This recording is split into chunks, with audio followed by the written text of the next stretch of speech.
Hey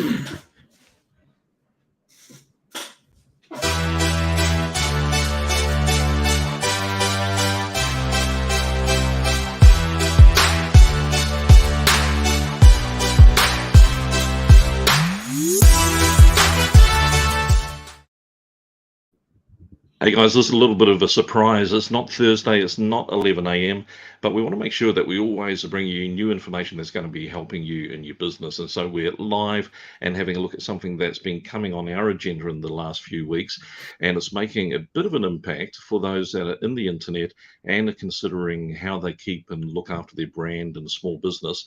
And that's the area of domain names. Now, I brought in our general manager for Excite Media, Chris Taylor, because Chris has been dealing with this with our clients and really getting a sense of what's going on. So we thought we'd start a whole my speech therapist is going to have a lot of trouble with my tongue. Wanted to have a chat about this on TKO. Now, TKO is going to be our new show that we introduce from time to time. It's the Kick one-off special, just a short little snippet.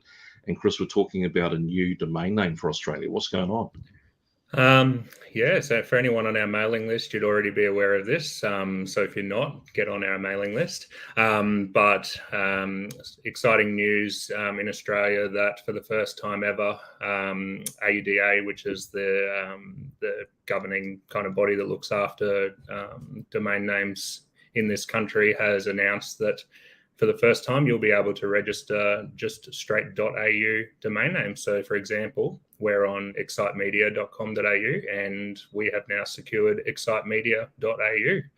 So that's all started on the 24th of March, and how they get used is still unknown, but we'll see what it looks like.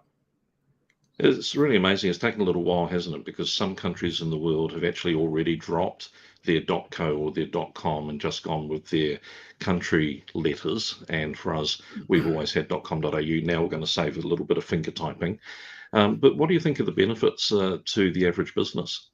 Yeah, look, it's interesting. It's going to be interesting to see how it's adopted, because nobody knows that as yet. A lot of clients have asked me, should we switch our website to .au immediately and switch our email addresses to .au immediately? And the answer is I probably wouldn't just yet until we see what happens. Everybody knows .com.au to be the primary extension in this country. But it will be interesting to see how it's adopted moving forward. Certainly for your brand, our advice at the moment is secure it straight away, because number one, you don't want anyone else doing it. And number two, you want to have it there if it is adopted. And at the very least, you can be redirecting it to your existing domain name in the interim. It's a good idea. Some people may not realise that in Australia we have a body that some people call AUDA and other people call... I just have always called it AUDA. And when we were prepping for this and you called it AUDA, I just thought, well, do I have to rethink every conversation I've ever had?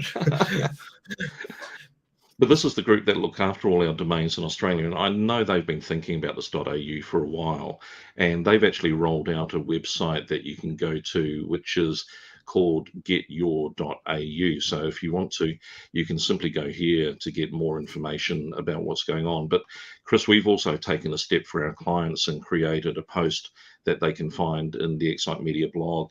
What kind of information have we put in the blog article for our clients?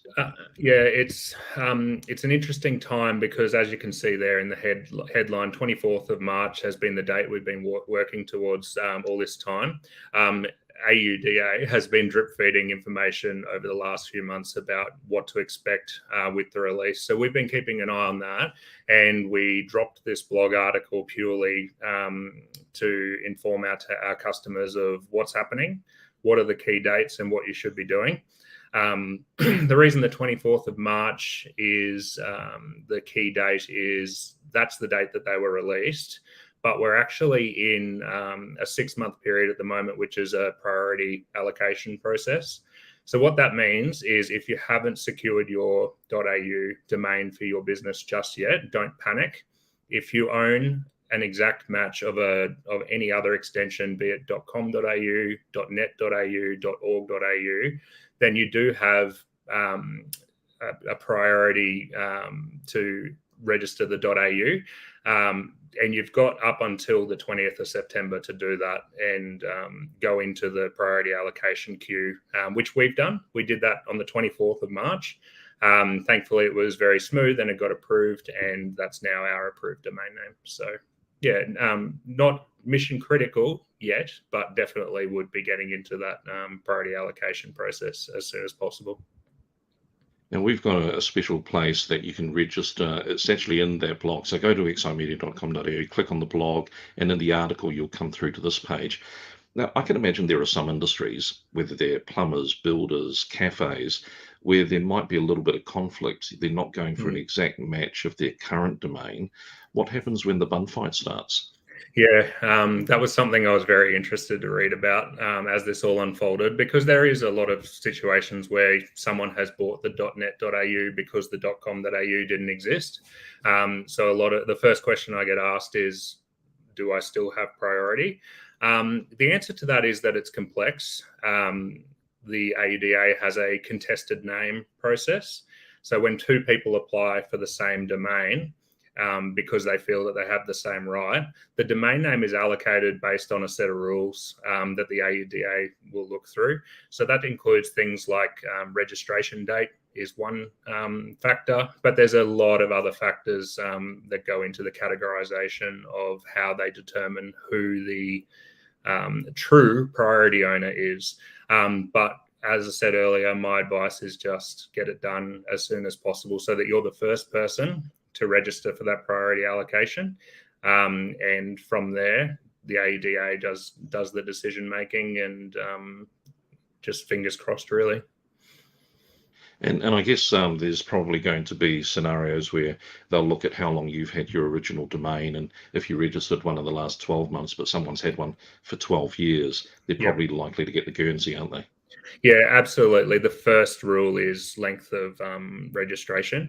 There is a cutoff. I can't remember off the top of my head. I should have been more prepared what that is. I think it's something like 12 years or something like that. But all the information, if you go to the AUDA website and just look for contested name as a search, all of the key factors will come up, and it's different for every single process. So, yeah, as I've said, just get it in and get it in quickly, and you're doing the right thing. Thanks, Chris. Well, we just wanted to keep it short and sweet and make sure that we could kind of give you an insight into some of the stuff that's happening that affects your business. We'll keep these trickling out as TKOs from time to time. Thanks for joining us on this short edition of The Kick. I'll see you tomorrow, Thursday at 11 o'clock. I'm going to be catching up with one of our account managers, Shane Rose, talking about his clients and what's essential for SEO to be successful in 2022. Join us live tomorrow at 11.